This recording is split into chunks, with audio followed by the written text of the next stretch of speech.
Bonjour à tous, je suis David Leclerc, votre analyste pour belgianinvestor.be. Toutes les vidéos vous pouvez trouver sous l'onglet vidéo sans trop de soucis. Alors aujourd'hui, maintenant on va vous faire l'analyse pour la semaine du 23 mars, l'analyse de l'euro-dollar. Alors cette analyse de l'euro-dollar, tout d'abord l'avertissement habituel sur les risques d'investissement sur le marché, risques de gains et de pertes. Moi je suis pas là pour vous conseiller dans vos opérations, de faire des opérations d'achat ou de vente, mais simplement je vous donne mon avis technique sur l'évolution du marché. Moi je vous conseille de passer par un compte démo afin de faire valider vos stratégies. Moi la stratégie que j'utilise, c'est une stratégie également de laquelle j'enseigne en formation, c'est l'analyse des impulsions qui utilise les bandes de Bollinger, les canaux de tendance, les supports résistances, les moyennes mobiles, mais également le MACD et le RSI comme indicateur. Alors, sur notre plateforme MT4, on voit l'évolution donc de l'euro-dollar cette semaine qui a été plutôt haussière. On est revenu au-dessus de la moyenne mobile cette période qui permet de voir l'évolution des impulsions et on est venu se coincer sur la M20. Ici jeudi, vendredi, mercredi, jeudi, vendredi, vous voyez, grosse accélération qui est venue coincer toujours sur la M20 et sur cette zone des 1,084, 1,085 en unité journalière. Donc on est venu accélérer au-dessus de la M7, on a rejoint la M20, on a coincé sur les 1,84 mercredi. Jeudi, on a consolidé, on est revenu se poser sur la M7 vers les 1,062.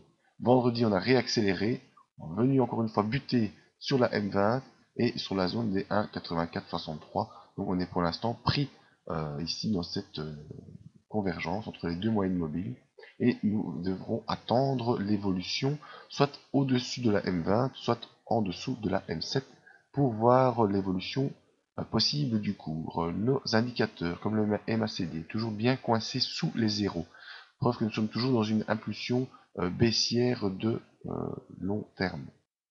En effet, si je vous mets plus de données, vous voyez donc que depuis le mois de juin de l'année dernière, l'euro-dollar évolue de manière baissière. Donc on a un objectif baissier vraiment de long terme pour l'année 2015, proche des 1 et même 2016 à 0,87, qui est mon estimation de l'évolution technique probable du cours de l'euro-dollar. Donc pour l'instant, on est bel et bien sous les zéros, avec un MACD qui revient au-dessus du signal parce qu'il est en rebond, un rebond technique dans cette phase baissière. C'est ce rebond technique qu'on observe ici, qui est venu déjà se coincer sous la M20. On verra s'il peut se poursuivre au-delà de la M20, et s'il se poursuit au-delà de la M20, on pourra peut-être rejoindre la zone ici. Je vais vous en remettre. Voilà.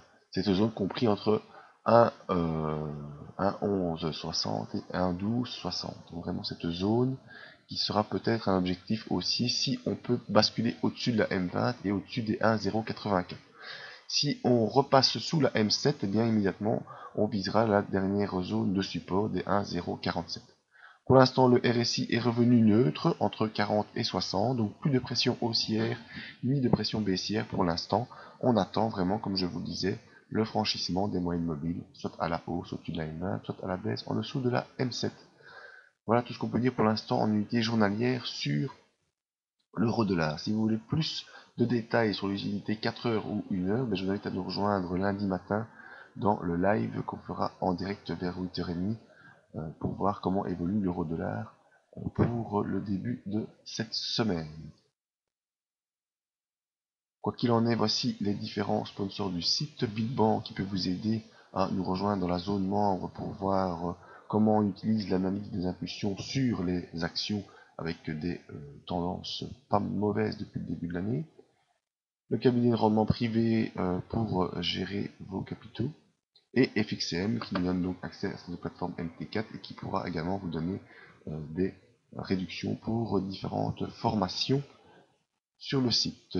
Tous les moyens pour rentrer en contact avec moi ou nous suivre sur le site Belgian Investor, que ce soit par email, Facebook et Twitter, mais également n'oubliez pas le plus important, sur la page du site, vous pouvez aller en fond de page, vous inscrire à la mailing list et grâce à cette mailing list, vous aurez toutes les news et les accès à toutes nos vidéos et toutes nos informations. N'oubliez pas, si ça vous intéresse, en unité 4h 1h, lundi matin, la session live qui donnera plus de détails sur l'évolution du marché dans des unités horaire. Donc c'est pour ça, soit vous êtes inscrit à la mailing list et vous recevez cet accès quelques minutes avant le début de la formation. Merci à tous et à bientôt.